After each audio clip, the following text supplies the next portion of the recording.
sagantaa televezyiinii waldaa duukaa bu'ootaa biyya keessas biyya alaas taatanii sagantaa keenya hordofaa kan jirtan akkam jirtu nagaa waaqayyoo bakka jirtan isiniif haa ta'u.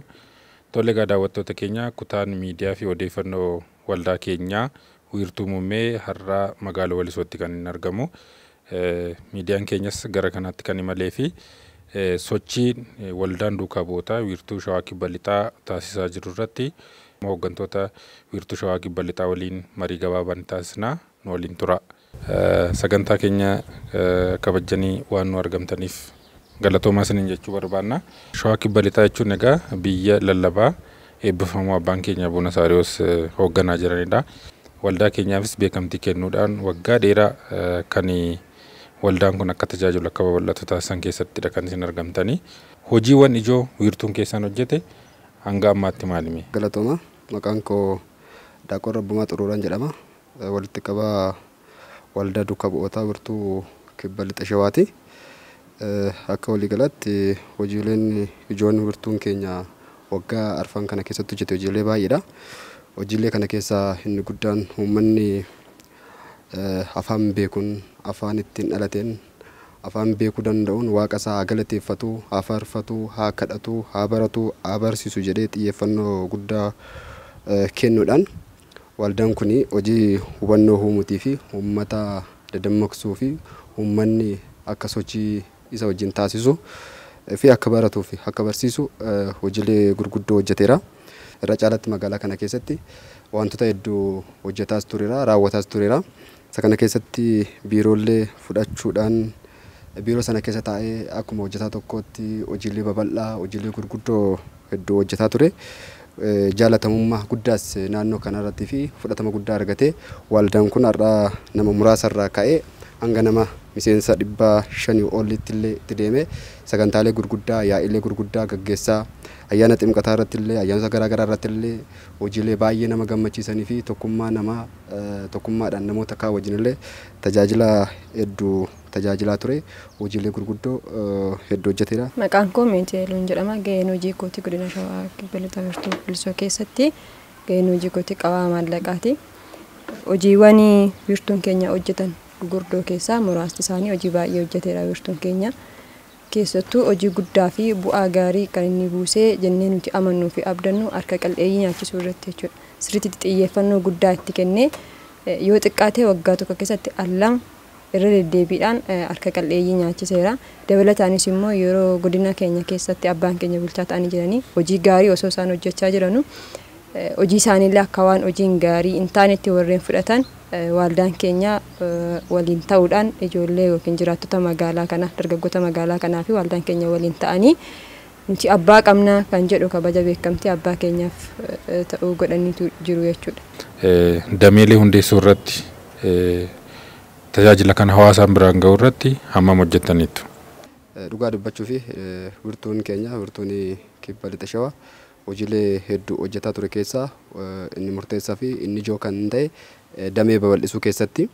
Damee babal'isuu keessatti hanga ammaatti damee 14 irra jirra. Damee 14 kan of jalaa qabnu ta'a. Dameen kunis immoo hojiilee gurguddaa fi hojiilee ijoo akkuma wiirtuun hojjetaa jiru immoo achittis aanaa isaanii irratti naannoo magaalaa isaanii irrattis hojiilee gurguddaa hojjetaa kan jiranii fi haala baay'ee nama gammachiisuun tajaajila afaan Oromiffaa kana kan babal'isaa kan jiranii fi akkasumas hawaasa naannoo sana hawaasa hin baranne hawaasa sababa afaaniitiif jedhee sababoota adda addaatiif jedhee mana amantaa keessaa ba'e gara mana amantaatti deebisuudhaaf hojiilee guddaa hojjetaa kan jiranii fi hojiilee boonsaa hojiilee baay'ee namatti tolu kan hojjetan ta'a.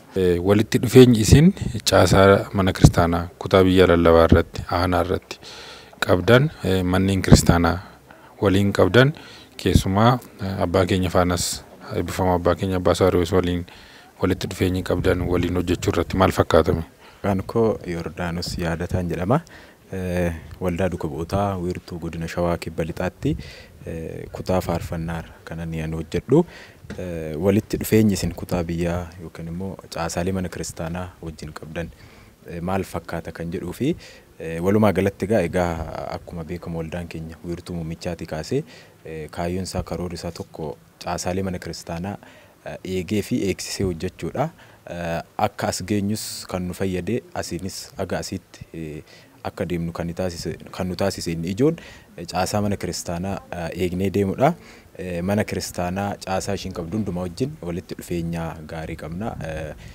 Wiirtuun caasaa mana lubummaa godinaa wajjiniin kan inni walitti dhufeenyi isaa yookiin kan inni wal qunnamu, akkasuma immoo dameeleen godina keenya jala jiran mana lubummaa aanaa wajjin akka isaan walitti dhufeenya qabaatan yookiin walitti dhufeenyaan akka isaan hojjetan kallattii qabsiisatti kan deemnu akka wiirtuutti jechaadha.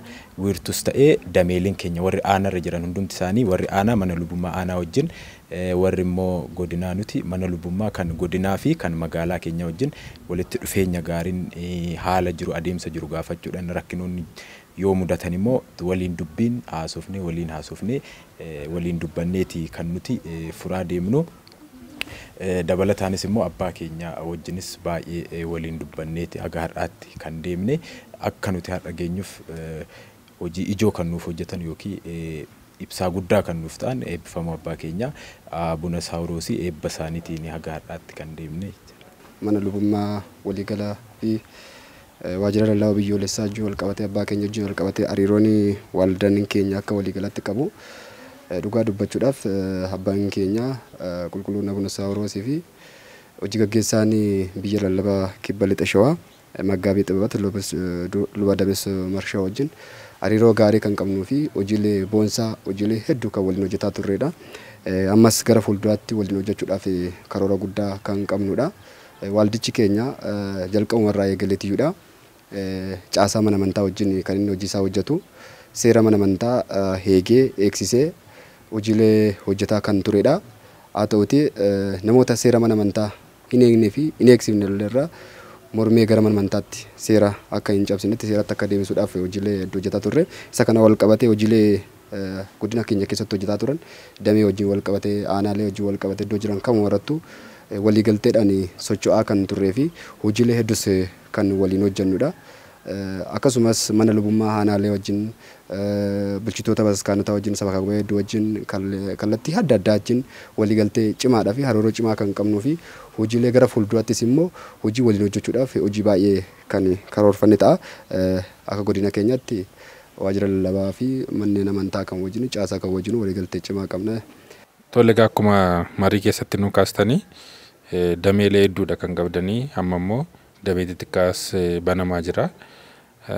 Walitti dhufeenyi isin qabdanoo maal fakkaata? Keessumaa caasaa keessan kana sirriitti walitti hiitanii tajaajila kana cimsitanii deemuu irratti walitti dhufeenyi keessan maal fakkaata? Maaliif caasaan waldaa cimaa ta'uu baannaan waldaan tajaajila nutti kennuus centralized hin ta'u hoogganamuunis hin barbaachisa waan ta'eef asirratti maal fakkaattu meesin? Dhugaa dubbachuudhaaf dameen keenya damee bal'aa qabna.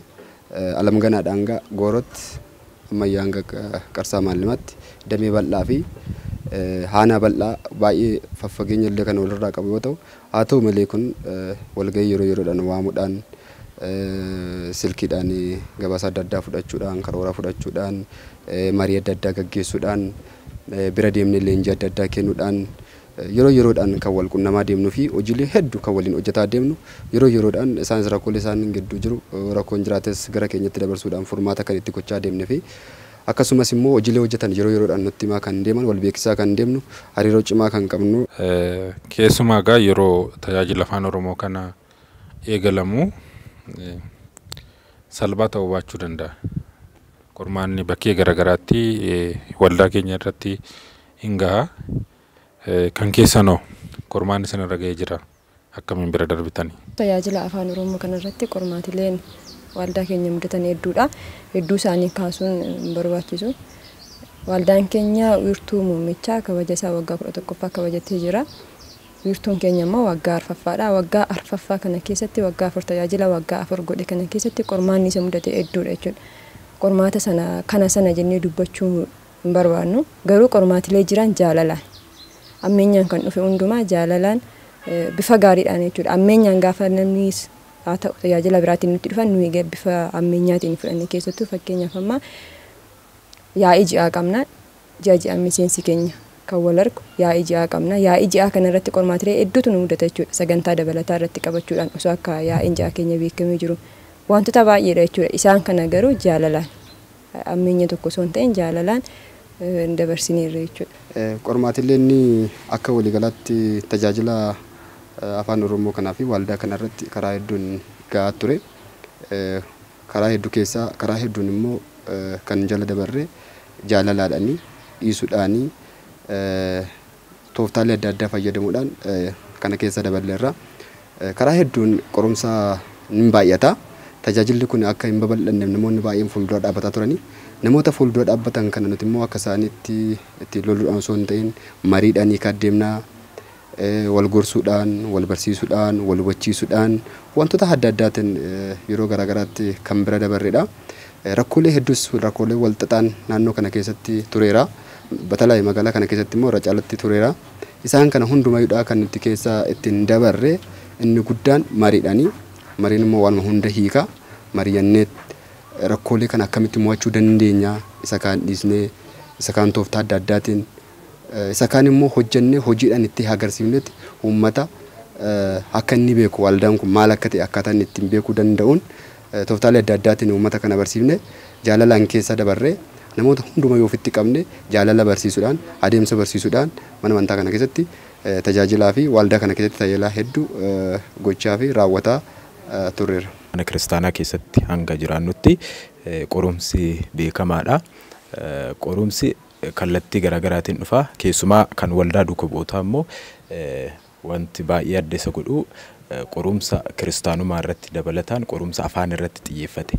Akka wiirtuu keenyattis akka godina keenyatti kan nu mudachaa ture isuma kana qormaanni baay'een nu mudatu qormaata jibba irratti xiyyeeffate yoo jedhu keessumaa namoonni hubannoo hin qabne namoonni tokko tokko jibbuma afaanicha irraa qabaniin kallattii hin taaneen karaa negatiifan fudhachuudhaan akka tajaajilli keenya dhaabbatuuf gufuu ta'aa kan turan baay'een isaanii jiru. Akkuma amma buleettiin koo isinii kaafte yaa'ii nuti ji'aan qabnu irratti sagantaa dabalanii qabachuudhaan wantoota garaagaraa hojjechuudhaan jibba isaanii calaqqisiisaa turanii. Isa sana immoo nuti yeroo hundumaa karaa tasgabbii fi karaa mariitiin teenyee mari'annee maal gochuu qabna akkamitti qorumsa akkaatti nutti dhufe kan ammoo jala ba'uu qabna jenneetu waliin mari'annee yoo isaan karaa jibbaan nutti dhufan immoo jaalalumaan ofitti qabnee wajjin haasofnee yeroo iddoo keenyallee jijjiirree akkasitti mo'achaa dhufnee namoonni arganii ilaalanii tajaajila warri duraan akkasumaan jibbanii qorumsa guddaa ta'aa turan ilaalanii tajaajila waldichi keenya tajaajila mana kiristaanaa seera mana kiristaanaa kan eeggate ta'uusaa gaafa argan isaanumtiyyuu ofuma isaaniitii deebi'anii yeroo itti gaabban baay'ee nu mudateera. Qorumsawwan jiran hundumaa haala kanaan jala daddarbina. Qormaatileen garaagaraa sin mudatus garuu akkaataan ogummaan beekumsaan ittiin sin bira darbaa dhuftan kun gaariidha. Tajaajilicha irrattis cimina kennaa deema jennee abdanna. Wiirtuun keessan gara fuulduraattoo karoorri inni karoorfate kan hin hojjennes nan hojjedha jedhee karoorfateeru maal fa'imu? Wiirtuun keenya akka waliigalaatti karoora baay'eedha qaba. Waldaan duukaa bu'ootaa karoora inni qabu keessaa tajaajila afaan Oromoo babal'isuudha. Tajaajila afaan Oromoo babal'isuu kana keessatti immoo leenjileen garaagaraa barbaachisaadha. Humna namaa ijaaruun barbaachisaadha. Nama barsiisuun barbaachisaadha.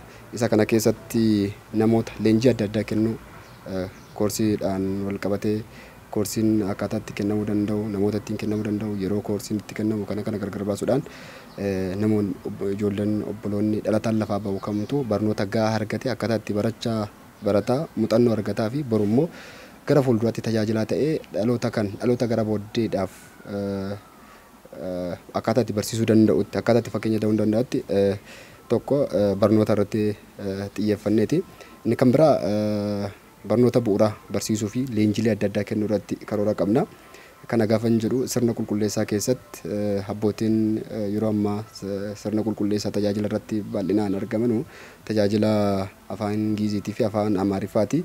Uummanni keenya immoo naannoo keenyatti akka waliigalaatti afaan kanarratti baay'ee kan hin dhageenyetu irra caalatti baay'ata waan ta'eef sababa kanaaf shakkitoota nyaatamaa kan inni ture waan ta'eef isa kanarratti xiyyeeffannee afaan Oromoofaatiinis tajaajila qulqulleessaa tajaajiluun hin danda'ama waan ta'eef kanaan dura immoo uummanni keenya fi namoonni naannoo kanarratti argaman baay'een isaanii sirna qulqulleessaa irratti akkaataan ulaagaaleen ittiin isaan ittiin barnoota kana barataa turan akkaataan isaan ittiin gara darbeetti barnooticha irratti ulaagaa akka waan hin guunnetti uummanni kun hin baranne waan ta'eef uummata naannoo biraatu dhufee naannoo kana irratti tajaajila kennaa ture.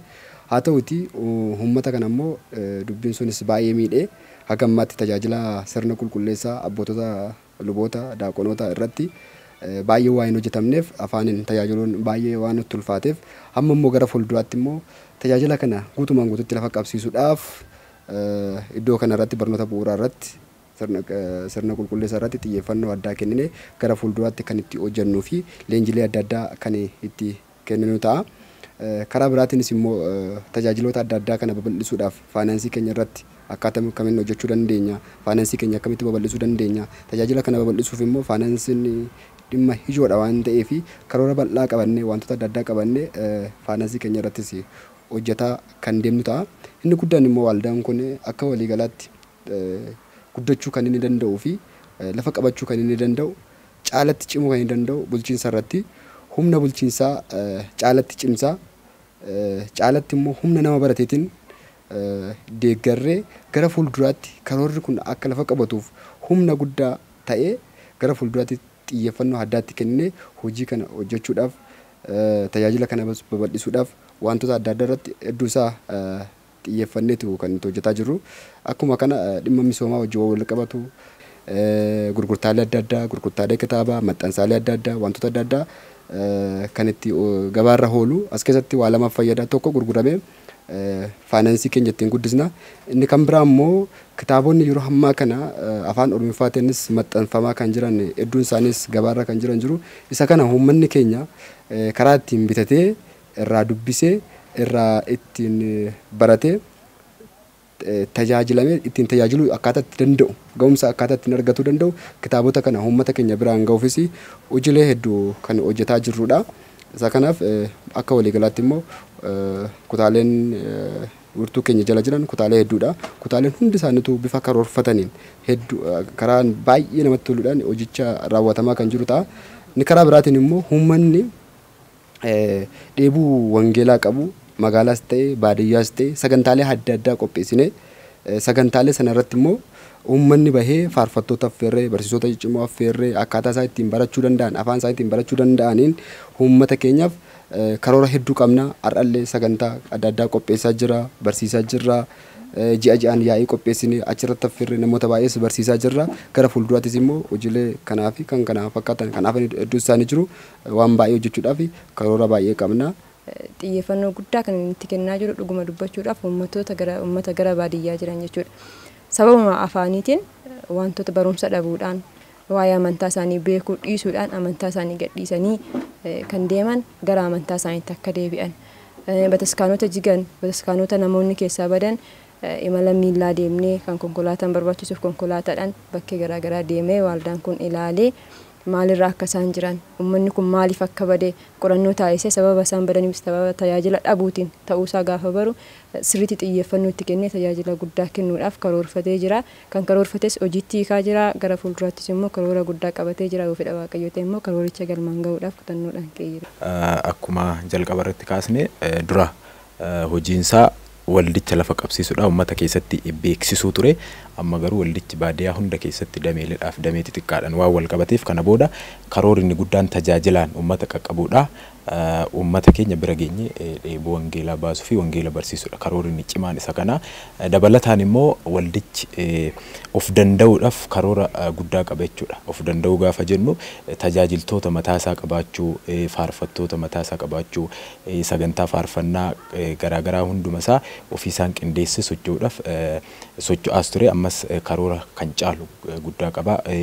Warra meeshaadhaan sagantaalee garaagaraa irratti hirmaatanis ofuma isaatiif leenjisee baafachuudhaaf karooruma waldaa keenyatti karoora ijoo keenya jechaadha. Faarfattoota leenjisee meeshaa sirna qulqulleessaa warra hojjetan yookiin immoo barnoota bu'uuraa barsiisuudhaan daaqonoota garaagaraa leenjisee tajaajilaan of danda'uu qaba jechaadha. Akka godina keenyatti kana booda waldaan keenya ofuma keessaa tajaajiltoota hunda guuttatee ofuma isaatiin socho'ee godinoota yookaan immoo naannolee baadiyyaa keessa jiran qaqqabuudhaaf karoora keenya guddaadha. Itti deemas jirra jechaadha. Dabalataan akka faarfannaa kallattii faarfannaatiin siidiiwwan garaagaraa yookaan faarfannaa hojjechuudhaan waldaan keenya faarfannaa maxxansee faarfannaa hojjetee maxxansuudhaaf karoora keenya isa fuulduraa fi isa guddaadha jechuudha. Tole egaa keessummoota keenya wiirtuu Shawaa Kibba Lixaa kutaalee garaagaraa irra tajaajilaa jirtan sochii wiirtuun keessan taasisaa jiru irratti yaada garaagaraa nu kennitaniittu nutis marii keenya irraa wanti hubanne waldaan duukaa bu'ootaa Shawaa Kibba Lixaa keessatti bu'uurumaan lafa qabateera jechuun ni danda'ama. Tajaajila hedduus kennaa jirtu. Akka carraas ta'ee har'a yaa'ii guddaa qopheessitan irratti nutis arginee hirmaanneerra. Tajaajilli keessan baay'ee cimaadha. Kana caalaas cimtanii dheebuu wangeelaa baasuu qabna akkuma jettan nama kana bakkaan gahee eebbasaa argatu Waaqayyo isin haa taasisu jechuu barbaada kutaa miidiyaa keenya. Tole egaa daawwattoota keenya magaalaa Wallisootti argamuudhaan qophii gabaabaa miseensota waldaa duukaa bu'ootaa Shawaa Kibba Lixaa waliin taasisnee kanumaan xumurreerra. Waan nu daawwattaniif baay'ee galatoomaa jennaa. Nagaan tura.